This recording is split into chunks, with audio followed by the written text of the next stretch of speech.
Days of Our Lives spoilers for Friday, July 11th reveal that Chanel DiMera will deal with a police interrogation while EJ DiMera expresses some fake surprise. Johnny DiMera will also flip out over Chanel's legal issues, so let's talk about what's ahead in Salem. First, on Friday's Duel episode, Jada Hunter will put Chanel through a grilling session.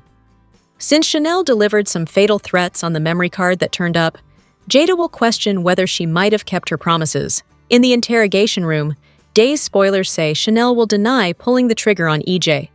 It's not like there's any proof that Chanel ever had the gun, so she may point that out. As for the threats, who hasn't threatened EJ in recent months? Just because Chanel blew off some steam doesn't mean she was willing to cross a lethal line. Next, Belle Black will let EJ see the footage from the memory card, but she presumably won't realize he arranged that special delivery. Days spoilers say EJ will pretend he's surprised over just how far Chanel took that confrontation. Of course, EJ will try to use this to take the heat off Johnny, but his plot could backfire if he's not careful. We all know Johnny would falsely confess to the crime before he'd ever let Chanel go down for anything. Over with Paulina, she'll give Johnny updates on the memory card footage and the fact that Chanel's being interrogated. As a result, Days spoilers say Johnny will flip out and refuse to stand for this. Despite all the drama EJ managed to stir up, it won't stop Johnny's trial from moving forward. Johnny will still wind up in the middle of some courtroom chaos down the road, so stay tuned for more news on his legal issues.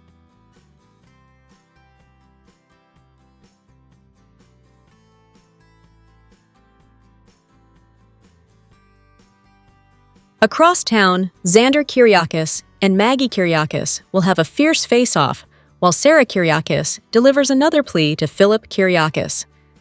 Although Sarah will hope to change Philip's mind about ratting Xander out, her plan may fail once again. Days of Our Lives spoilers say Xander will still have an opportunity to play dirty in the coming episodes, so Sarah had better watch out. Gwen wakes up alone in her bed, moves over to the table, and thinks back to last night. She and Xander were about to strip down when he stopped her, said he couldn't do it, and ran out. There's a knock at the door, and a visibly annoyed Gwen gets up to answer it and greet her brother, JJ.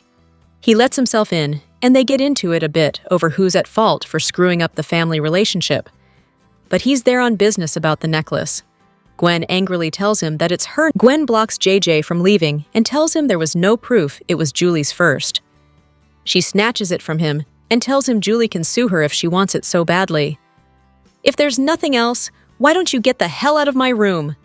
JJ knows Gwen just wants to torture the Hortons because their dad made a family with his mom instead of Gwen's. They had everything, Gwen tells him, and she had nothing. By the time she found Jack, there was no room for her or another daughter. Get over it, JJ snaps. Abigail's dead, and she's alive. She can wallow in misery or use the chance to change her life for the better. Gwen scoffs and laughs that her life is perfect. She's rich and young. What else does she need? Family, JJ says. He knows that's what this is all about.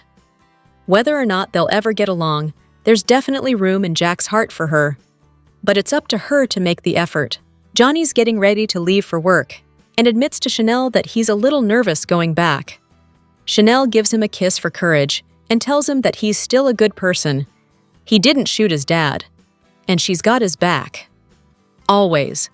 Chanel's setting up a sweet bits stand in the square when Paulina spots her, stops her, and demands to talk, whether she likes it or not.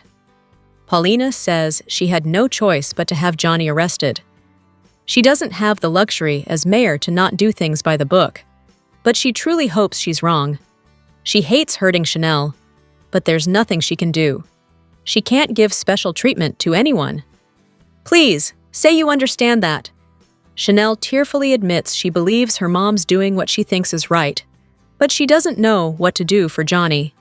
Keep the faith, Paulina tells her daughter, and use her strength if she starts running out. Paulina pulls Chanel into a hug. Chanel pulls back and says she can't talk about the case. EJ advised her not to. Paulina understands, but warns her daughter to be careful. EJ always has a dirty trick up his sleeve. An exhausted-looking Xander gets into the office, only to find Philip cheerfully greeting him. "What the hell are you doing in my office?"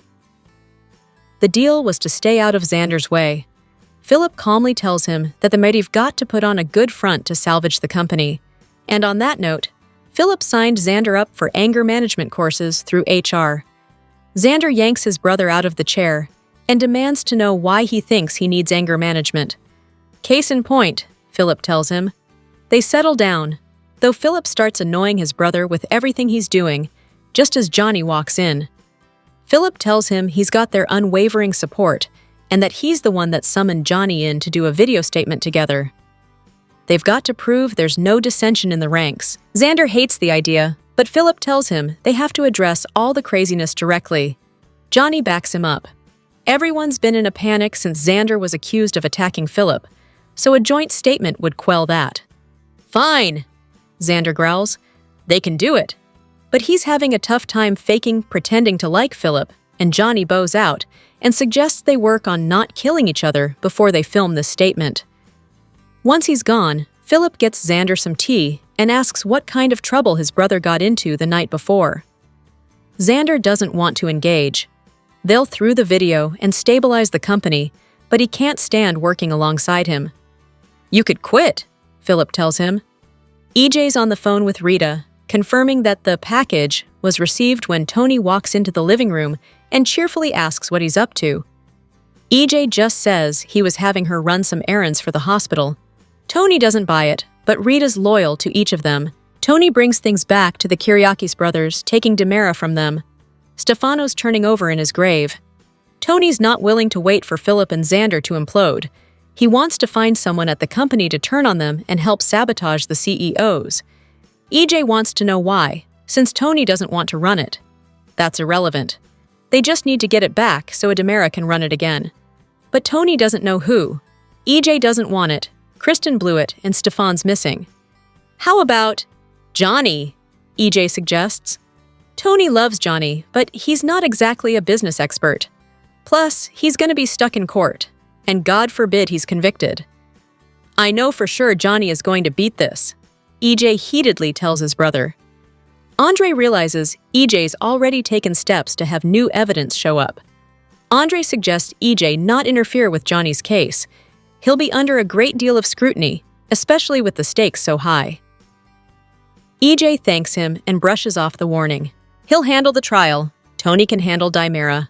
Belle and Jada meet at the police station to go over the ballistics report. Roman's gun was definitely the attempted murder weapon, and it's not helping Johnny look innocent. Jada's still shocked the judge unrecused Belle, but she promises she only wants Johnny to get a fair trial and do things by the book.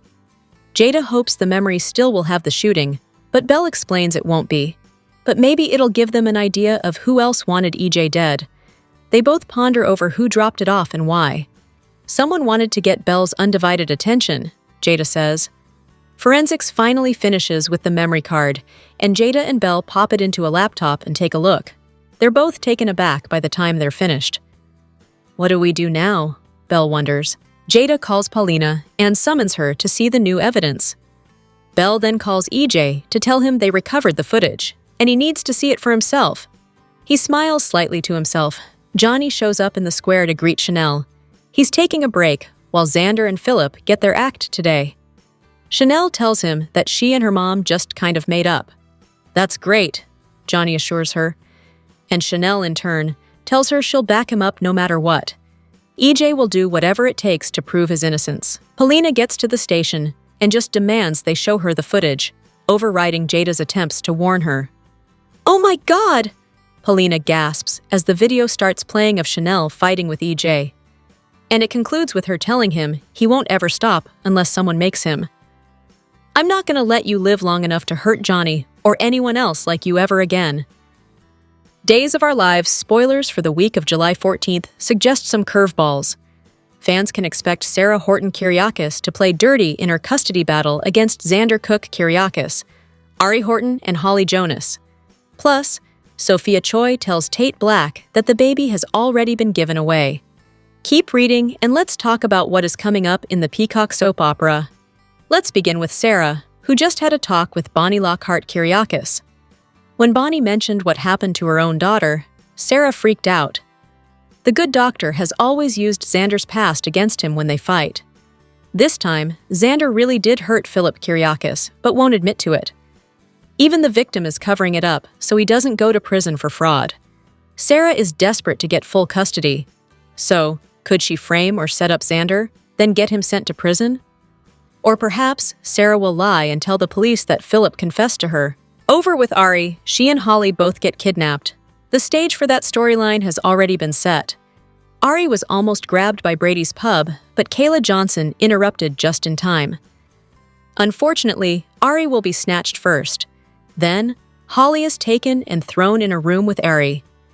Eventually, the two will connect the dots and realize what they both have in common. Doug Williams III, Days of Our Lives spoilers for next week, reveal that Sophia will go to Tate to tell him a cover story. The teenager claims she already had the baby, and the adoptive family wanted to take her home right away. Sophia will also lie about the baby's gender to throw off suspicion just in case they don't buy the story. It is also stated that Javi Hernandez and Leo Stark will continue bonding with baby Tesoro. However, I wonder if Tate will feel drawn to the baby for some reason. That is what happened with Nicole Walker and Eric Brady's little boy. The baby could also have another crying fit. That could lead to more tests. And what if the baby has some kind of genetic condition?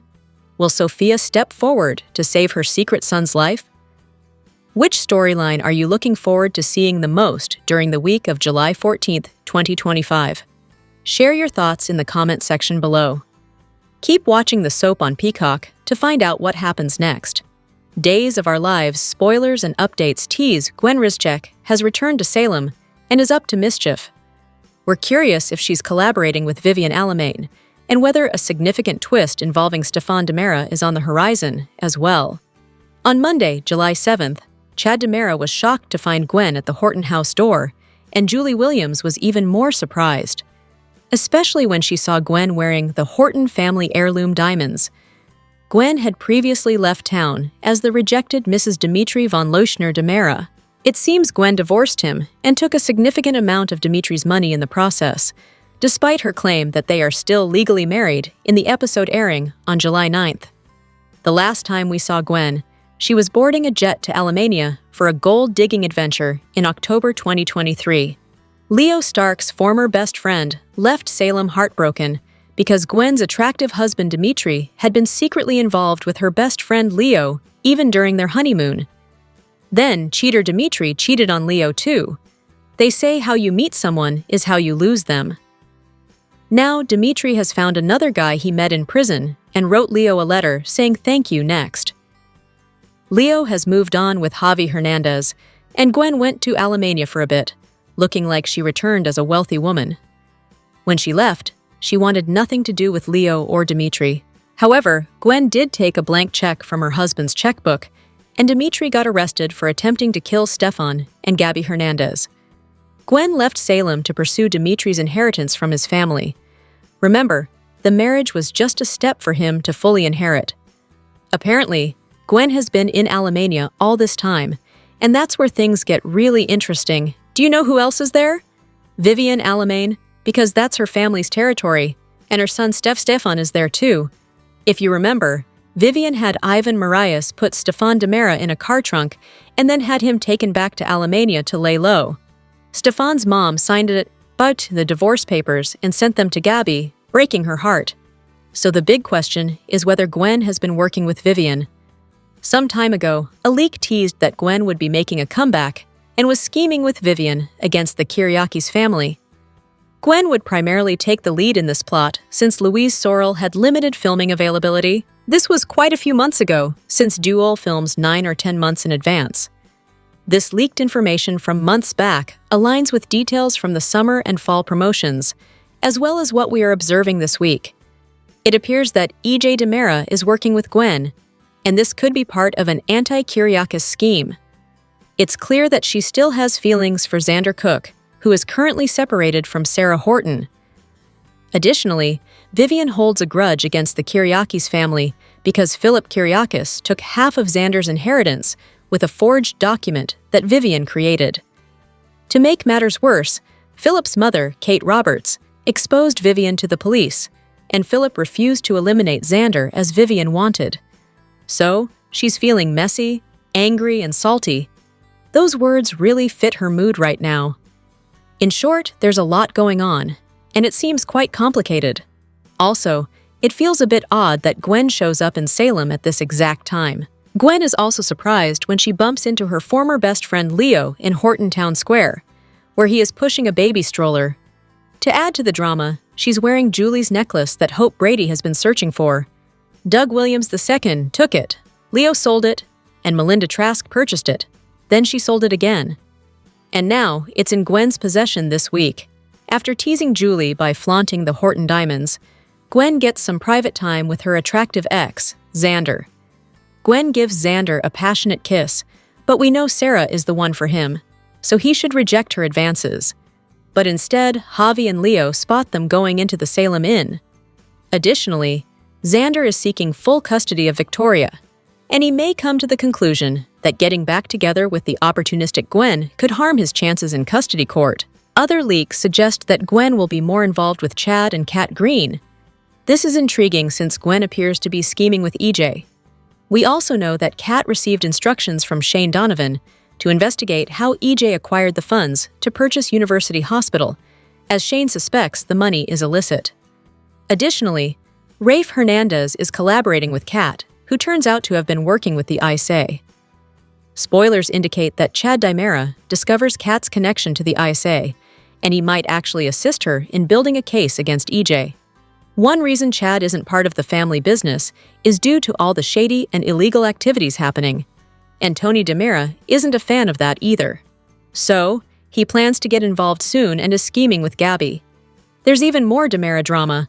It seems like it's a larger plot, and Gwen might be trying to sabotage the ISA investigation. Honestly, the funds for the hospital buyout could come from the Alamains, or another dubious source linked to Gwen. But with Gwen in the mix, she might be safeguarding an Alamanian investment in EJ and the hospital. Additionally, we have scenes from the promo featuring Marlena Evans falling ill and dreaming of being Stefano Dimera's queen for the night. At the promo's conclusion, a Dimera, who appears to be Andre Dimera rather than Tony, tells Father that it's time to wake up. Honestly, they could even transfer Stefano's memories into his son Stefan this time. It would take a new chip, since Chad and Tony destroyed the original one. Remember, they did that with Steve Johnson, who was wandering around acting like Stefano with that bionic eye. They even called him Steviano. However, Kayla Brady removed the microchip from Steve, and he returned to being Patch after Anna Dimera took out his fake eye with a well-placed spike heel. Days of Our Lives spoilers for Thursday, July 10th, indicate some over-the-top moments in the land of Salem. Two characters make a shocking discovery, while it's brother versus brother in another face-off, and someone issues a warning. What's set to go down on Thursday? Time to find out. Days of Our Lives spoilers for Thursday, July 10th, reveal that Belle Black and Jada Hunter will make a shocking discovery that has major implications. Could this have to do with the memory card and EJ Dimera's shooting? Will what's on the memory card make Johnny Dimera look guiltier? Seems like the case, since the day's summer preview shows Johnny's trial. Speaking of Johnny, he'll feel like the walls are closing in. But thankfully, Chanel Dimera will be by his side to support him. Meanwhile, Johnny's uncle Tony Dimera will issue a warning to EJ. Tony wants Dimera back, and it sounds like he's willing to do anything to ensure this happens. Could this also mean stepping on EJ's toes in the process? Across town, Days of Our Lives. Spoilers for Thursday hint. Xander Kyriakis and Philip Kyriakis will once again have a confrontation, and it doesn't look like things will go well. With that said, if the face-off gets too heated and Xander crosses a line, he could regret it. Philip agreed to give Xander a second chance. However, he also made it clear that if Xander got violent with him or anyone else, again, he'd go straight to the police about his own beatdown at the hands of his brother. Xander can be a nice person, but his violent streak is vicious. When will Xander decide to get help for this? At the very least for Victoria Kyriakis' sake. Are you excited about Thursday's show? Share your thoughts in the comment section. In the Thursday, July 10th episode of Days of Our Lives, EJ smugly acted like he had the perfect way to remove the cloak of suspicion from Johnny. In his conversation with Tony, he insisted that Johnny's innocence would soon be apparent. After all, he delivered the memory card for a reason. Yikes. The memory card from the spy cam Rafe planted instantly provided another suspect in the Who Shot EJ saga. At least that's what EJ hopes it will do, but he will need to take up prayer, asking for help so that nobody finds out who delivered that incendiary footage. He better pray that his actions as Johnny's lawyer and a alleged victim don't come back to haunt him. Jada and Belle called Paulina and showed her the video evidence. And you know that Paulina immediately wished she could unsee the footage of Chanel's credible threat. She told EJ she wouldn't let him live long enough to hurt her husband or anybody she knew ever again. But here's the thing, a threat was all that was on that footage. Sure, it might provide yet another suspect that could help deflect the attention from Johnny, but she isn't holding a gun. She isn't on there shooting anyone. So, for now, this is simply a tool to remove some of the suspicion from Johnny. It was always clear that EJ didn't appreciate Chanel calling him out on his you-know-what, and that with her around, he may not get to have the relationship with his son that he wants. So he's killing two birds with one stone here, secretly providing the cops with another suspect and potentially causing damage to Johnny and Chanel's marriage. Did you hear how, after Tony added Johnny and Chanel's eventual children to the conversation, that EJ, under his breath, said something about if they ever get there? We now know what he meant by that. EJ DiMera is one cold dude. What do you think of EJ's big move? Even with Rita on his side, his part in delivering the memory card will be revealed someday, right? Let us know your thoughts in the comments. The National Academy of Television Arts and Sciences today announced the nominees for the 52nd Annual Daytime Emmy Awards. The ceremony is set to take place on Friday, October 17th in Pasadena, California. We're excited to recognize the exceptional individuals and teams who make daytime television great every year, and in some cases, every day, said Adam Sharp, president and CEO of NATAS. He added, as the daytime landscape continues to expand, we're excited to introduce new categories to recognize the boundary-pushing work being done, and we're enthusiastic to convene with and celebrate the whole daytime community in one ceremony. The Daytime Emmy Awards have recognized outstanding achievement in television programming and crafts since 1974, honoring work in a variety of categories, including daytime dramas, talk shows, instructional programming, hosting, culinary, and legal courtroom programs. This year marks the debut of several new categories, including Outstanding Culinary Cultural Series, Outstanding Emerging Talent in a Daytime Drama Series, and Outstanding Regional Content in a Daytime Genre. The 52nd Annual Daytime Emmy Awards will be a single ceremony in 2025 and is produced by NATAS. Adam Sharp and Lisa Armstrong are executive producers, with Rachel Schwartz serving as head of the Daytime Emmy Awards. The firm of Lutz & Carr, LLP, provides accounting services for the competition.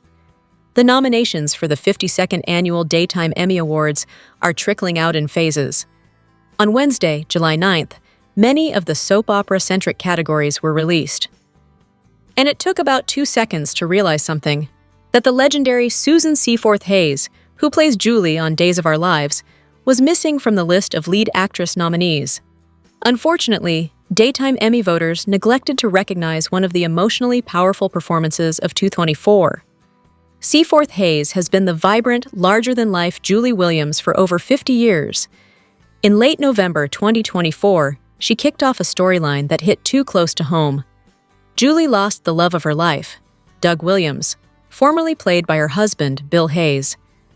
Doug passed away peacefully in his sleep right around the holidays. What made these scenes hit hard was the fact that her real-life husband died in January 2024. So she had to mourn the man and then the character he embodied for decades. Seaforth Hayes made fans' hearts break as she delivered an incredible and inspiring eulogy for the partner who was the love of her life. Seaforth Hayes provided a realistic portrayal of a woman who suddenly found herself a widow after spending 50-plus years with her husband. She instilled Julie with strength and vulnerability, and for that, Soap Hub voters overwhelmingly chose her as Day's Performer of the Month in December 2024 and again in January 2025. Soap fans on social media couldn't believe Seaforth Hayes' name wasn't included on the list of leading actresses. For weeks, Julie drove this devastating story as she faced a life without Doug. She had to stay strong for the friends and family who wanted to support her. And she couldn't bring herself to sleep in the same bed that she and her husband had slept in for years. Seaforth Hayes' co-star, Cherie Jimenez, who plays Julie's sometime nemesis, Gabby Hernandez, responded in support of the actress. On X, Jimenez replied to one of Soap Opera Network's posts featuring a list of the 2025 leading actress nominees. No disrespect to all the incredibly talented women who are nominated, but I find it incredibly hard to believe that our Queen Susan Hayes was not nominated for her incredible performances this past year, the post stated. With that said, congratulations to all these beautiful women. One fan expressed her shock and shared her thoughts on X. She poured her heart and soul into every excruciating scene dealing with the loss of Doug Spill and had us feeling every ounce of her pain. An Instagram fan said, "She was amazing. This is a travesty." The soap fan had commented on Amy Jean Shaughnessy's post about the snub. In support of Seaforth Hayes, Shaughnessy said, "I watched up close and personal a woman witness the decline and death of the love of her life, a man she was married to for almost 50 years, a man she fell in love with on a beloved daytime soap opera 55 years ago. She filmed a death scene with a body double, 3 months after lying next to her actual husband in a hospice bed and saying goodbye to him. We talked every morning during the week of filming about how to breathe, take breaks, and channel the real-life emotions of grief and loss into her performance so she could reach fellow audience members who had lost beloved ones." In the post's comments, Seaforth Hayes' Days co-stars shared their love. Paul Telfer hearted the message. Meanwhile, Martha Madison shared her support with 100% this. Julie Dove, who formerly played Connie, said, "Very disappointed she wasn't on the list because it was indeed an award-worthy performance." Seaforth Hayes has been nominated for a Daytime Emmy in the acting categories 6 times. In 2018, she and her husband picked up a much-deserved Lifetime Achievement Award and gave one of the most memorable and entertaining speeches. The 52nd Annual Daytime Emmy Awards take place on October 17th in Pasadena. Do you think Susan Seaforth Hayes was snubbed? Let us know your thoughts in the comments. After starring on Days of Our Lives for over 4 decades, Josh Taylor is revealing whether his hourglass has run out in Salem. Taylor started on Days in 1977, not as the character he's known for now, but as a bartender named Chris Kosicek, who he originated and played for 10 years. Later, he returned to Days in the role of Roman, who he's portrayed for nearly 3 decades. At 81 years old, Taylor has been a part of some major storylines in Salem lately. After Roman left the Salem PD and reunited with Kate, he was recently involved in the Who Shot EJ story after his gun was found at the crime scene. But while Roman finds himself retired and running the Brady pub, Taylor assured Women's World there's no way that's his fate. "You know, friends from high school keep asking me, 'Are you going to retire or what?' Taylor revealed. Man, I'm having too much fun, so no way." Taylor also reminisced with Women's World about his original Days character, who he played from 1977 to 1987. The actor later reprised his role of Chris for an episode of Beyond Salem in 2022. Taylor noted he scored the role while wearing blue jeans and a denim shirt to his audition. Chris Kosicek was the first blue jeans character in daytime soaps. This was back when we were still bringing in and using our own clothing on the show, so when I booked the role, I wore the jeans and shirt, he explained. Our wardrobe guy said, "Oh no, we want you in a suit." And I guess I was too naive to say, "Oh yes, of course." Instead, I said no because this guy was an engineer who gets out in the shop and works with these guys. Luckily, the producer said, "Go for it," and our story exploded. Got a red-hot theory about your favorite soap storyline?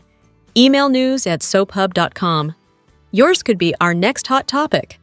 The trauma that poor Johnny has gone through on Days of Our Lives seemed insurmountable. He learned the awful truth about his secret origin. He was conceived after his father, EJ, forced himself on his mother, Sammy. Meanwhile, over on General Hospital, Rocco also learned about his origin tale. Dr. Britt Westbourne stole an embryo belonging to Dante and Lulu, implanted it in herself, and eventually gave birth to the boy. While an inter-network crossover hasn't happened in years, Johnny and Rocco should get together to commiserate about their origin stories. Although GH's Gio recently suffered trauma when he learned his parents were not his parents, all that story happened off-screen. We got to witness Britt not only give birth to Rocco, whom she named Ben, but also raise the boy for a year, and the eventual reveal and discovery by Lulu and Dante that Ben was their kid was heartbreaking. In Salem, Johnny learned the awful truth about the time his mom, Sammy, needed help because Lucas was trapped in a collapsed cabin. She found EJ and begged him for help. He agreed, but only if she slept with him. Now, Johnny's a suspect in his father's attempted murder, and it's not inconceivable that the young man would be driven to revenge after learning the shocking news. Although Rocco's probably a little too young to go traveling by himself, perhaps Johnny takes a business trip to Port Charles. It's possible he meets with the good ladies of deception to strike a deal for Gabby Chic. When he gets a little time off, he may want to take in some of the local scenery, and someone points him towards Bobby's diner. There, Rocco could come in to also grab a bite. Seated at the counter, the two might strike up a conversation, especially if Rocco seems down and Johnny inquires about what's wrong. The two could compare notes and commiserate about their troubling origin stories. They could have a deep conversation, and while Johnny's tale is far more horrible than Rocco's, Johnny would appreciate the demented nature of Britt's actions. Days of Our Lives spoilers for Friday, July 11th, prove that Sarah is still obsessed with Xander. She's so obsessed with him that she latches onto Philip. This certainly won't end well. Sarah tried to trick Xander into admitting he beat up Philip. Xander figured it out before the commercial break. Xander isn't stupid. Sarah accepts that now, but she is still hoping that Philip might be dumb enough to confess to something he is determined not to confess to, not because he wants to protect Xander, because he wants to protect himself. Still, since Sarah couldn't get anywhere with her husband, she turns her attention to Philip. In the meantime, Xander and Maggie have the same conversation they've been having for weeks, but maybe, this time, they might change each other's minds. The police just got a major break in their attempt to figure out who really shot EJ, as opposed to the person they arrested for it. Now that Jada has seen what's on the mysterious flash drive, she has questions for Chanel. And those questions are not about baked goods. Chanel is used to having her mother there to get her out of tight spots, legal and otherwise. But Paulina is busy filling Johnny in on the latest drama. Jada always seems to be a step behind, doesn't she? EJ is defending Johnny against charges of shooting him. Belle is prosecuting Johnny on charges of shooting EJ. Though, as she confessed to Marlena, they both want to prove Johnny innocent. Days of Our Lives spoilers photos for the July 11th, 25 episode tease fighting brothers and a guilty wife. With Johnny out on bail, it looks like Chanel is now in the hot seat at the Salem PD. When Jada questions her about the night of EJ's shooting, Johnny will come to her rescue. Meanwhile, Belle is back at the DiMera mansion, and it looks like EJ may show her the footage from Rafe's hidden camera. Over at Salem's other most prominent mansion, Xander will have it out with Maggie before going to work, where Philip has returned after recovering from his beating. But when Sarah arrives at Titan DiMera, spoilers for the week tease, she'll try and convince Philip to come clean about what Xander did. Got a red-hot theory about your favorite soap storyline? Email news@soaphub.com. Yours could be our next hot topic.